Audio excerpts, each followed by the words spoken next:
Nirekomenda ni Police Regional 3 Director Brigadier General Roderico Maranan sa Commission on Election na ilagay sa areas of concern ang 12 bayan sa Central Luzon sa darating na 2025 midterm elections. Ngayon, manageable ang political situation sa Central Luzon at patuloy pang minimonitor ng pulisya ang peace and order situation habang papalapit na ang election period. Ipinaliwanag ni Maranan na ayon sa history, may mga areas sa Nueva Ecija, Bataan, Bulacan at Pampanga na may intense political rivalry. Paliwanag ni Maranan, may mga violent incident rin na nangyari sa mga nakarang eleksyon.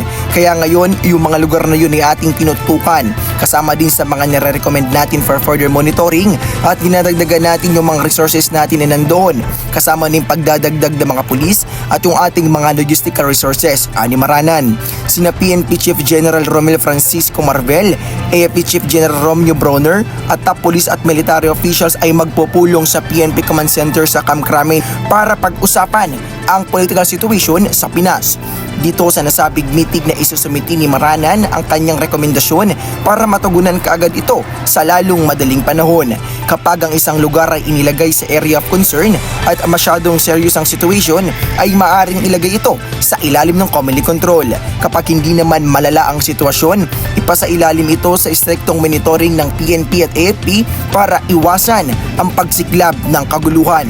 Kasama sa rekomendasyon ni Maranan ng pagdadagdag ng pulis at resources sa 12 municipalities na hindi naman muna niya binanggit.